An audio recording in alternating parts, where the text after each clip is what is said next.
Pues muy buenos días a todos ustedes alumnos que están aquí siguiendo estas clases que estamos tratando de hacer y de trasladar pues de manera digital a nuestro canal de YouTube. El día de hoy vamos a estar revisando uno de los temas que viene en el primer corte de la clase de ética. Este tema se refiere a la construcción del sujeto moral, como lo ven ustedes en su pantalla, en esta pequeña presentación que yo les realicé. Es una presentación bastante básica, pero bueno, nos va a servir como ejemplo para que nosotros vayamos inmiscuyéndonos un poco más en el tema de lo que es la construcción del sujeto moral. Nosotros ya hemos visto previamente cuáles son las diferencias entre las consideraciones de la ética y la moral, cuáles son algunas similitudes que estas dos formas de pensamiento filosófico guardan, de estas dos ramas de la filosofía guardan, y por qué vienen casi siempre mezcladas, ¿no? ¿Por qué siempre nosotros estamos hablando de una postura ético-moral o de una postura ética que incluye a la moral o de una moral que incluye una perspectiva ética? En base a estas diferencias y a estas similitudes que nosotros ya identificamos, pues es que nosotros vamos a avanzar a ver la construcción del sujeto moral. En este caso, nosotros vamos a tener aquí tres tópicos, tres diferentes pues puntos que van a ayudarnos a ver y a entender la construcción del sujeto moral. Por una parte, nosotros tenemos en el primer punto la libertad contra el determinismo.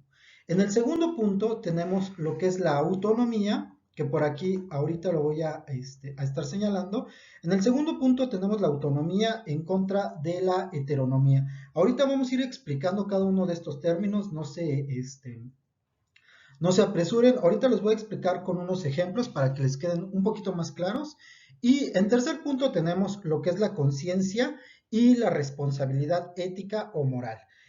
Nosotros vamos a estar viendo también por aquí en estos tres puntos cómo cada uno de estos tópicos nos van a ayudar en la construcción de lo que es el sujeto moral. Por aquí vemos en nuestra imagen a un sujeto, a un yo, por eso hablamos de sujeto, porque el sujeto, recuerden que en filosofía partimos del individuo, del sujeto, con la construcción del yo. Es decir, que nosotros somos sujetos y la otra parte, la parte moral o la parte ética, es como nosotros nos desarrollamos en nuestras acciones, en nuestra forma de pensar, en nuestra forma de sentir y sobre todo en nuestras acciones, que esa es la parte ética y moral. Entonces, nosotros vamos a ver aquí en la imagen cómo este pequeño pues sujeto, este yo, está pensando, está sintiendo y esta es la parte importante, está actuando o va a actuar en base justamente a estos pensamientos y a estos sentimientos que él tiene ya de sí. Bueno, vamos a continuar con la siguiente diapositiva para ir explicando un poco esto. Vamos a ir con la primera parte que es la libertad y el determinismo. Por aquí tenemos en el primer tópico justamente esta libertad contra el determinismo, que yo la puse aquí un poco como haciendo un choque, como haciendo un versus entre lo que es la libertad vista desde la filosofía y lo que es el determinismo.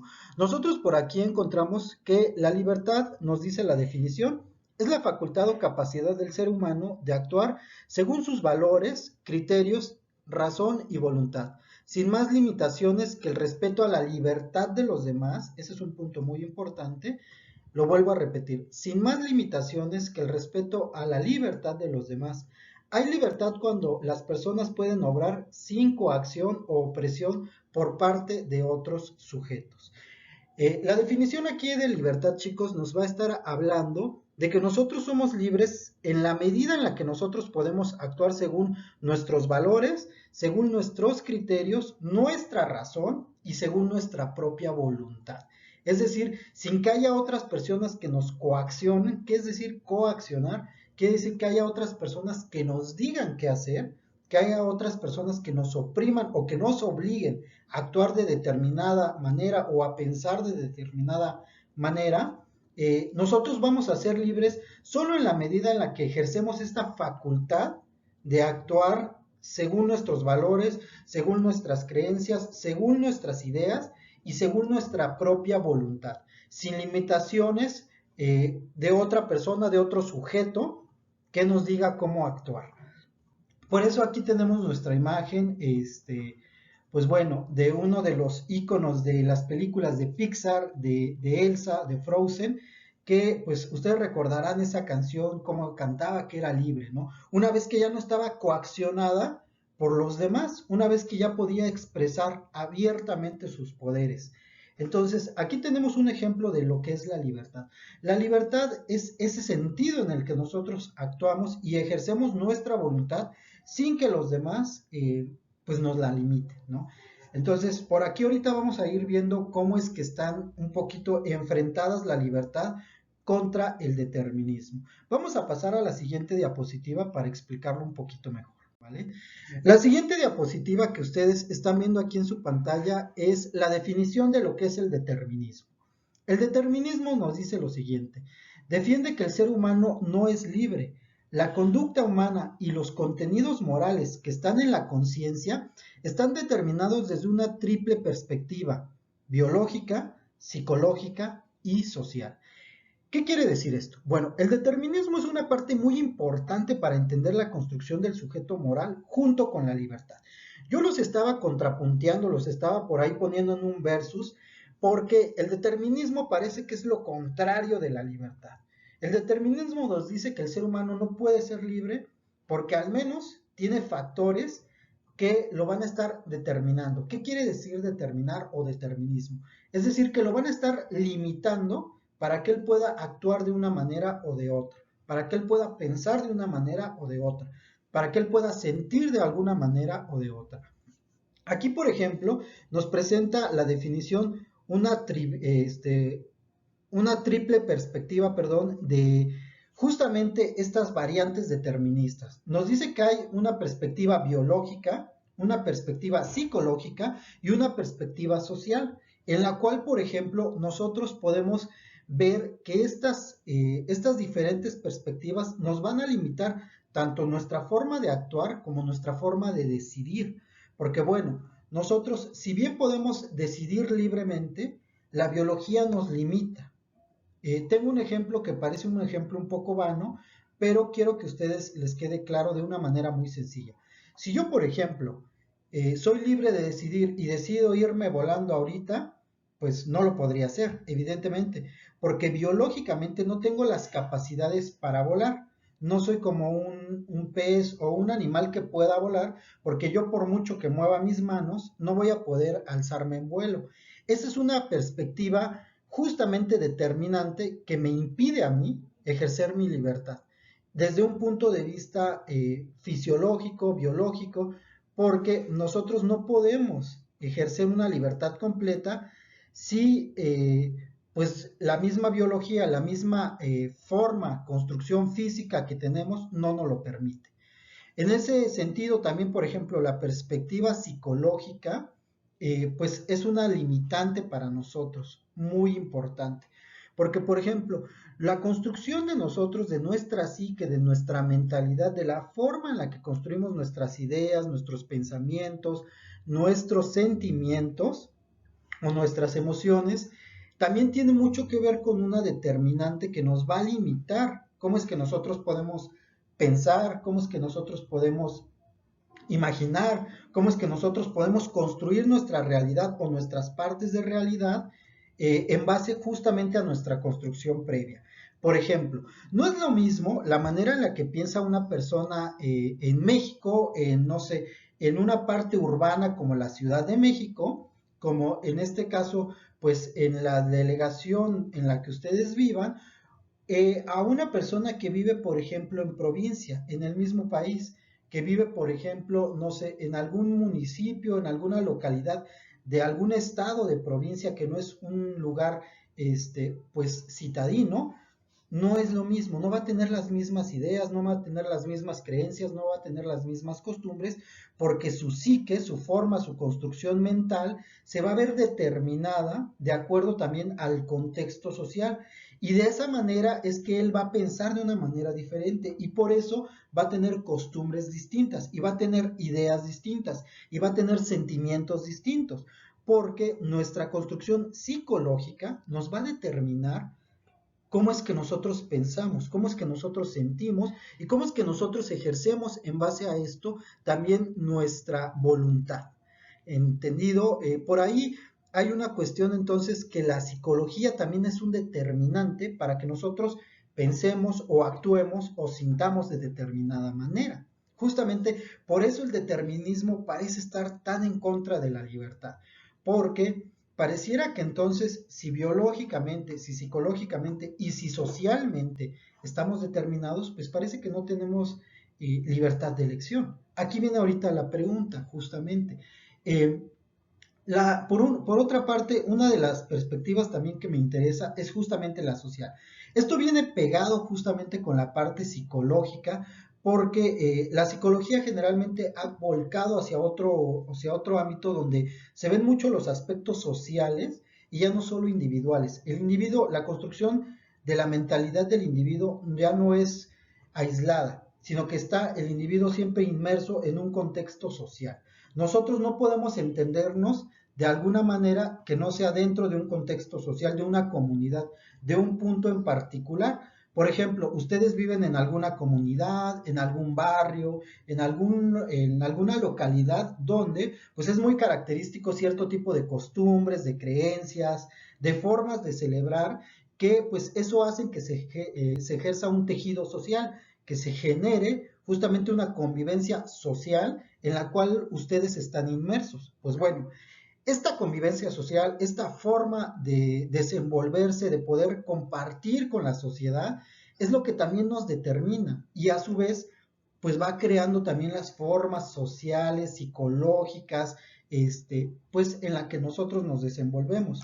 Como les digo, hay localidades que tienen creencias o costumbres muy diferentes a las nuestras y a veces hay un choque ahí, ¿no? Entonces, ¿cómo es que nosotros podemos entender otro tipo de formas de pensamiento que no sean las nuestras, que no sean las socialmente desarrolladas por nosotros? Pues bueno, aquí vemos otra parte en la que el determinismo pues nos limita a actuar, ¿no? ¿Cómo es que nosotros entonces podemos actuar si, como bien les presento aquí en la imagen, pues nosotros parece que estamos atados por ciertos hilos, ¿no? Que ya nos determinan a cómo actuar, a cómo pensar. Si ustedes se dan cuenta aquí en la imagen, pues bueno, este pequeño sujeto, este pequeño dibujito que está aquí, está atado por una mano que parece que lo está controlando. Y esta mano determina a su vez entonces cómo él está pensando, cómo él está sintiendo y cómo él puede ejercer o no su libertad. Bueno, el determinismo funciona de la misma manera. Si nosotros tenemos limitantes como las biológicas o físicas o fisiológicas, si tenemos limitantes como las psicológicas o las emocionales, si tenemos limitantes como las sociales o las de nuestra comunidad o nuestras ideas o no, las contextuales en las que nosotros nos hemos desarrollado, pues es muy difícil hablar entonces de algún tipo de libertad. ¿Qué tan libre es el sujeto? La pregunta aquí sería entonces pensar, ¿realmente somos libres o es que nosotros estamos determinados por cuestiones, como ya dijimos, físicas, biológicas, psicológicas, emocionales, sociales, contextuales? ¿Somos libres o realmente estamos ya determinados por todo esto? Pues bueno, esa es una de las preguntas que nos vamos a estar haciendo nosotros como justamente sujetos morales. Por eso es tan importante hablar de una libertad y de un determinismo. Por estos dos conceptos pareciera que chocan, porque por una parte tenemos la libertad de elegir y por otra parte tenemos pues algo que nos limita justamente esa posibilidad de elegir. Yo diría en este sentido, para tratar de ir resolviendo esta duda, es que nosotros sí somos libres, pero también somos seres determinados. Y somos libres en la medida en la que actuamos libremente, en la que decidimos libremente de acuerdo a nuestras determinantes. Esto es una perspectiva muy interesante, es una perspectiva neutral en la cual nosotros no nos vamos ni a una libertad total ni a un determinismo que sea categórico, ¿no? Que sea así obligatorio, sino que nosotros nos encontramos en una parte intermedia en la que decimos, bueno, sí tenemos limitantes físicas, psicológicas y sociales, pero también podemos actuar, podemos elegir libremente en base también a esas determinantes. Por ejemplo, pues bien, si yo sé que me determina una forma de entender la realidad, de pensar la realidad o de sentir la realidad, pues bueno, puedo aprender o más bien puedo desaprender esa manera para después involucrarme en otra forma de entender la realidad y poder en esa base ir construyendo pues una nueva idea. ¿Me explico? En ese sentido, por ejemplo, el proceso de enseñanza es justamente lo que hace. Nosotros vamos quitando ideas que teníamos, vamos desaprendiendo cosas para volver a aprender o reaprender cosas que son importantes o cosas que nosotros no conocíamos. Entonces, en ese sentido es que nosotros también elegimos una parte u otra. Pues bueno, vamos a pasar con el segundo tópico que nos corresponde aquí. Es justamente lo que ustedes ven aquí en su pantalla, la autonomía en contra de la heteronomía.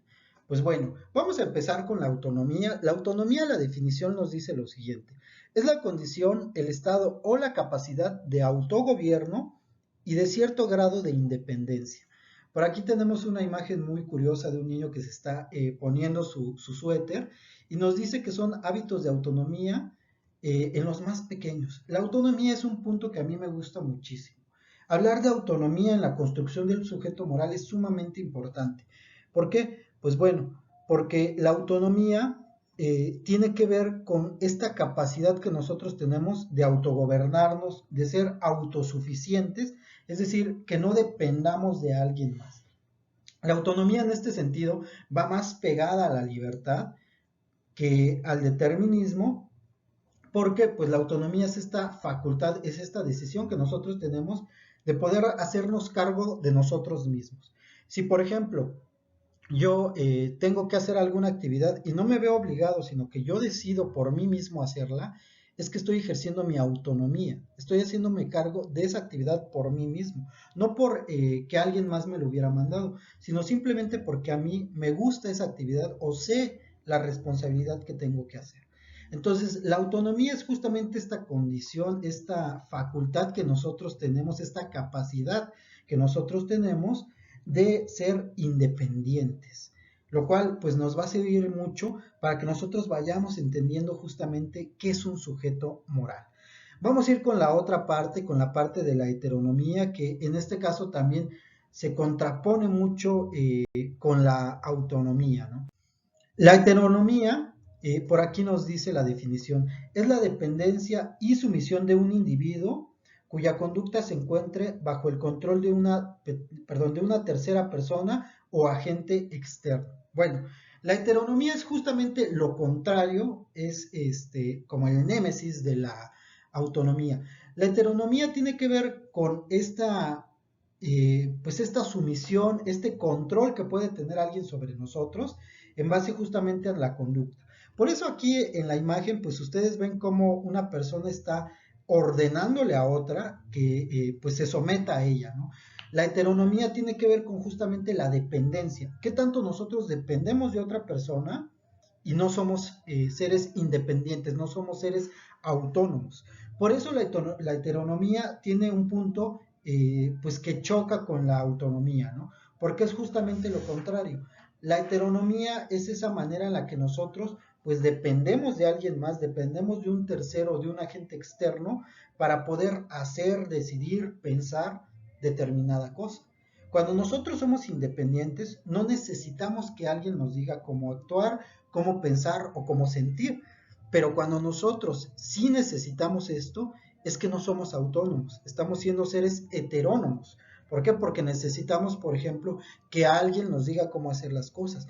Generalmente esta parte de la heteronomía se ve pues en una etapa del ser humano en la que todavía no se va construyendo conscientemente, no es todavía consciente de sí y todavía no es una persona independiente que pueda hacer ciertas acciones por su propia cuenta, ¿no? Por ejemplo, cuando nosotros somos pequeños o somos niños, pues nos cuesta muchísimo trabajo hacer algunas cosas por la misma limitante física que tenemos, que era un poco lo que ya habíamos hablado. Si nosotros, por ejemplo, estamos pequeños y necesitamos alcanzar algo que está grande, ahí ya tenemos una limitante, ¿no? Una determinante que nos imposibilita alcanzarlo. Y aunque nosotros ideemos una manera de alcanzarlo, pues obviamente dependemos de alguien que nos pueda mejor alcanzar eso para facilitarnos, en este caso, pues la obtención de ese objeto. Así como en este ejemplo, pues la heteronomía generalmente es la que nosotros practicamos en el momento en el que somos pequeños, en el que somos infantes. Cuando nosotros nos vamos construyendo ya como como sujetos conscientes, como sujetos morales, es cuando nosotros nos damos cuenta que, bueno, tenemos la capacidad de ser cada vez más independientes, de que ya como estamos más altos, como podemos agarrar ese objeto, como por ejemplo podemos hacernos cargo de nosotros mismos, ya no necesitamos estar bajo pues la sumisión de otra persona o bajo la dependencia de otra persona. Cada vez decidimos más por nuestra cuenta y cada vez justamente en esta construcción del sujeto moral es que nos vamos haciendo conscientes, o sea, que vamos pensando cada vez más cómo es que nuestras acciones y nuestras ideas son cada vez más independientes, son cada vez más nuestras. Entonces, bueno, la heteronomía es una parte muy importante de nuestro desarrollo como sujetos, pero poco a poco la vamos a ir dejando y nos vamos a ir haciendo cada vez más independientes, cada vez más autosuficientes y cada vez, pues eso, más autónomos, ¿no? Nos vamos a encargar de nuestras propias necesidades, de nuestras propias inquietudes y de nuestras propias formas de desarrollarnos en el mundo y con los demás. Pues bueno, vamos al tercer y último aspecto en esta construcción del sujeto moral que me parece muy importante, porque ya vamos a entrar justamente en la parte buena, ¿no? La conciencia y la responsabilidad. La conciencia y la responsabilidad son dos aspectos en la construcción de un sujeto moral. Aquí no, si ustedes se dan cuenta, en la parte del título, pues bueno, aquí no están contrapuestos porque justamente son dos partes que pues son de alguna manera importante que estén juntas. La conciencia siempre viene con una responsabilidad. Nosotros, a diferencia de los otros dos tópicos, los estábamos confrontando porque, bueno, la libertad se contrapone contra el determinismo, como ya vimos. La autonomía se contrapone contra la heteronomía. Pero en este caso, la conciencia es parte de la responsabilidad y al revés, la responsabilidad es parte de hacernos conscientes de nuestros propios actos. Vamos a leer un poquito la definición. Nos dice aquí que la conciencia moral y ética es la capacidad de sentir, de juzgar y de deliberar y actuar conforme a los valores de modo coherente, persistente y autónomo. La conciencia es sensibilidad, juicio, deliberación y tendencia a la acción, es decir, voluntad. ¿Vale? Nosotros aquí tenemos un ejemplo, una imagen en la cual se presentan dos personas que están tratando de decidir conscientemente, es decir, están usando su capacidad de sentir, de deliberar, de argumentar y de actuar en base a lo que ellos consideran moralmente o éticamente bueno o malo, en lo que ellos consideran correcto o incorrecto, en el cual ellos consideran también cómo actuar, cómo desenvolverse socialmente en una norma, en algún tipo de ley, de regla. Entonces, la conciencia es justamente esta construcción en la que nosotros vamos identificando los elementos que nos pueden ayudar para actuar, para decidir y para sentir de determinada manera. Obviamente todos generalmente queremos actuar en bien o en beneficio de nosotros y de la gente que queremos. Ese es justamente un punto. Cuando nosotros vamos creciendo, vamos pasando por un proceso biológico, psicológico y social que nos vamos haciendo cada vez más responsables, más conscientes de nuestros propios actos, de nuestras propias decisiones y en base a esa conciencia, en base a entender, a reflexionar cómo es que nosotros podemos decidir una cosa u otra, es que nosotros nos vamos construyendo como sujetos morales, porque ya tenemos la capacidad, como viene aquí en el dibujo, de elegir lo que nos hace bien o lo que nos afecta, lo que nos daña. En ese sentido es que nosotros vemos que la conciencia es sumamente indispensable para empezar a vernos como sujetos morales. Ahora, nosotros aquí habríamos otra pregunta. ¿Cómo es que nosotros nos vamos a considerar entonces sujetos morales? Pues bueno, estos elementos que hemos ido repasando, la libertad, el determinismo, la autonomía, la heteronomía, la conciencia y la responsabilidad son elementos que nos van a ayudar en la construcción de lo que nosotros vamos a ir haciéndonos. Obviamente nosotros no es que lleguemos, por ejemplo, a los 15, 16 años, 18 años y digamos, bueno, ya es hora de hacerme consciente. No, es un proceso biológico, psicológico, que va a irse desarrollando en la medida en la que nosotros vamos teniendo experiencias en la realidad misma, en la medida en la que nosotros empíricamente, es decir, en la medida en la que nosotros experimentamos la realidad, podemos ir haciéndonos conscientes de ella. A veces estas experiencias no son del todo positivas, sino que tenemos que pasar por experiencias que también nos afectan, nos hacen daño, pero que siempre hay un aprendizaje de por medio. Por eso la conciencia es sumamente importante, porque nos hace reflexionar tanto en aspectos positivos como en aspectos negativos. Entonces, si ya nosotros experimentamos y aparte tenemos una carga de valores, de creencias, de ideas, de formulaciones sociales, pues bueno, vamos a tener cada vez más herramientas para poder decidir conscientemente si queremos actuar de manera positiva, correcta, buena, o si queremos actuar de manera negativa, dañina o mala, no solo para nosotros, sino para la sociedad en la cual nos desarrollamos. Bueno, vamos a ver la otra parte, la responsabilidad. Este es el último punto. Con esto terminamos y la definición de la responsabilidad dice lo siguiente. Es el cumplimiento de las obligaciones o cuidado al hacer o decidir algo. O bien, una forma de responder que implica el claro conocimiento de que los resultados del cumplimiento o no de estas obligaciones que vamos a hacer recae sobre uno mismo. Es considerado un valor y una cualidad del ser humano. Se refiere a una característica positiva de las personas a través de la cual son capaces de comprometerse y actuar de una manera correcta.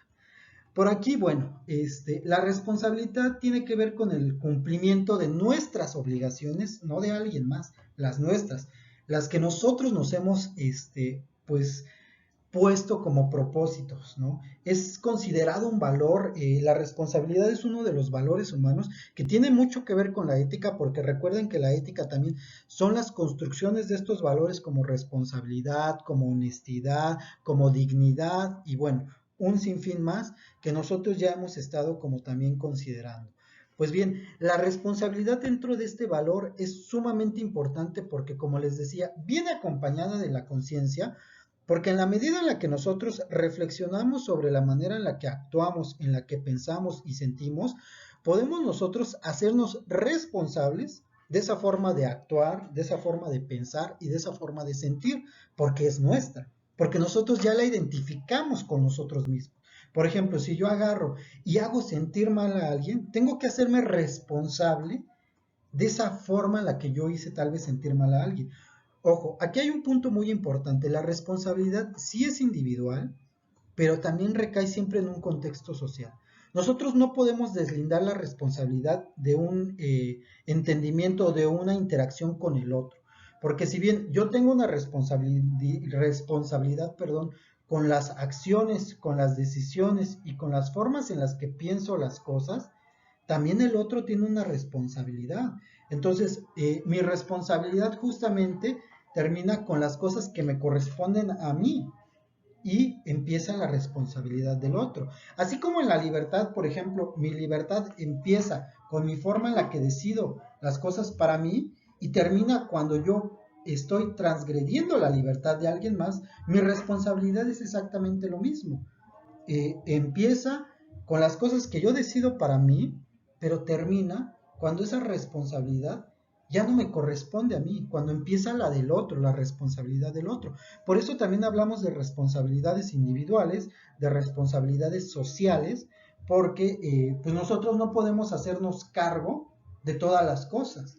Y si bien a veces una responsabilidad no tiene que ser solamente individual, sino que es una responsabilidad compartida con alguien más, en el cual nosotros tenemos que tener la suficiente capacidad de análisis, de reflexión, para ver hasta qué punto o hasta dónde es el límite de mi responsabilidad y a dónde empieza la responsabilidad del otro.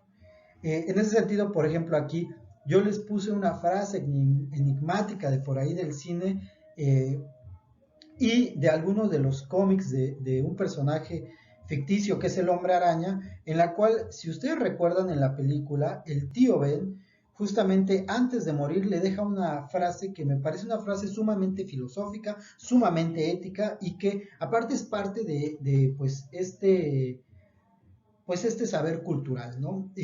Un gran poder conlleva una gran responsabilidad.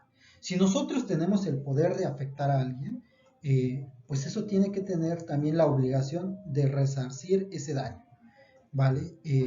Y viceversa, también entender que si alguien nos afecta, nosotros tenemos todo el derecho del mundo de pedir, pues que también hay ahí una responsabilidad por parte de sus actos, de su forma de actuar, de su forma de sentir, de la otra persona.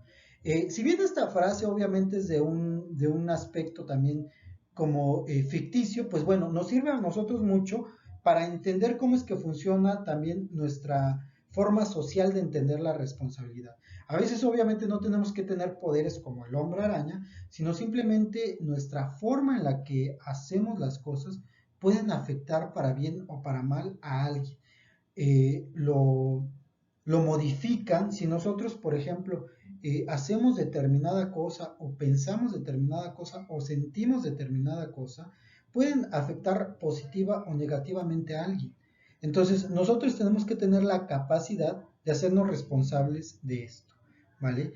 Y bueno, estos son los elementos que nos llevarían a nosotros a entender lo que nosotros hemos estado diciendo hasta ahorita. Cómo construirnos como sujetos morales. Pues bien, el sujeto moral, ¿qué es? Aquí tenemos ya esta siguiente diapositiva que sería la última. El sujeto moral en la filosofía es el individuo que tiene la capacidad de discernir entre lo bueno y lo malo, entre lo correcto y lo incorrecto, basándose en la formación que obtiene según las concepciones morales y éticas engendradas a través del curso de su vida. Es decir, según a lo que nosotros nos van enseñando, nos van explicando, nos van haciendo creer, pues nosotros es que vamos a ir decidiendo cómo es que podemos discernir entre el bien y el mal, entre lo que es positivo y lo que es negativo, entre lo que es correcto y es incorrecto. Por aquí tenemos nosotros la imagen de Homero Simpson decidiendo justamente consciente, responsable, libre y autónomamente lo que es bueno o lo que es malo para él. Obviamente aquí se reflejan como obviamente un angelito, que es como toda esta idealización de lo positivo, y un diablito, que es toda esta idealización de lo negativo. Y nosotros tenemos como sujetos a veces que discernir entre lo positivo y lo negativo, entre lo que nos hace bien y lo que nos perjudica, entre lo que es correcto y lo que es incorrecto. Pero no solo a nosotros como sujetos. Recuerden que el sujeto no es un ente aislado, no es un individuo que está nada más ahí viviendo como un ermitaño solo. Es un individuo social que está atravesado por toda una construcción social, por toda una interacción con el otro. Entonces, en la medida en la que nosotros nos vamos dando cuenta de la capacidad que tenemos de decidir, de discernir entre lo que es bueno o malo, lo que es correcto o incorrecto, en base a justamente la construcción de pues estas perspectivas morales que tenemos, de estas leyes, de estos reglamentos, de estas normativas morales, y en base a estas construcciones fundamentalmente éticas en las cuales nosotros decidimos, por ejemplo, cómo es que podemos ser felices, cómo es que podemos lograr el éxito, cómo es que podemos lograr la paz, la calma, el desarrollo humano, es que nosotros vamos a poder decidir entre lo que es bueno y lo que es malo. Por eso, la construcción del sujeto moral generalmente empieza físicamente en la adolescencia, porque es que nosotros nos vamos haciendo conscientes, nos vamos haciendo cada vez más independientes, nos vamos haciendo también cada vez más libres de actuar y nos vamos a hacer más responsables de nuestras propias acciones. Pues bueno, esto sería todo de mi parte, chicos. Espero que más o menos les haya quedado bien claro este tema. Si no, no se preocupen, vamos a estar todavía, pues, yéndonos a estos temas del sujeto moral. Vamos a estar deteniéndonos en la libertad, sobre todo en la responsabilidad, en la autonomía, pero también vamos a ver algunas cuestiones del determinismo, por ahí de la heteronomía, vamos a estar obviamente viendo mucho de la conciencia moral, de la responsabilidad moral y ética que tenemos, no solo ya con el individuo, con el otro sujeto, con el otro ser humano, sino que vamos a estar viendo algunos temas de bioética que tienen que ver con justamente la responsabilidad y la conciencia que tenemos para otros individuos, para otros seres que no sean necesariamente humanos, es decir, que sean animales, que sea el medio ambiente, cuál responsabilidad ambiental tenemos, qué conciencia ecológica tenemos, qué conciencia moral tenemos con los animales, con los seres que son especies distintas a la humana. Todos estos temas los vamos a ir desarrollando en el transcurso de, obviamente, este semestre.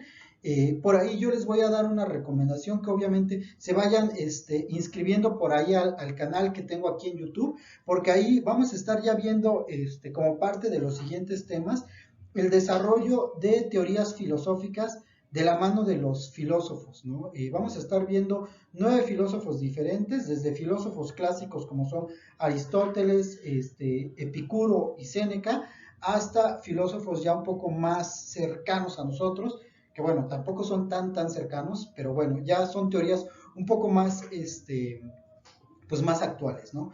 Entonces, como las éticas modernas, vamos a estar viendo por ahí algo de ellas. Entonces, por favor, les pido que se vayan suscribiendo al canal, que vayan viendo estos videos para que vayan teniendo también una retroalimentación. Y pues bueno, yo los veo por aquí en las clases, mis queridos entes morales, mis queridos entes pensantes. Vamos a estar por aquí viendo un poco más de ética y sobre todo vamos a aprender también a cómo actuar de una manera más correcta, más moral, más ética. Y bueno, que ustedes decidan sobre eso, cómo es que quieren actuar. Pues muchísimo gusto por aquí, vamos a estar con ustedes compartiendo estas clases en línea y pues suscríbanse al canal, chicos. Nos vemos la siguiente clase, que estén todos muy bien.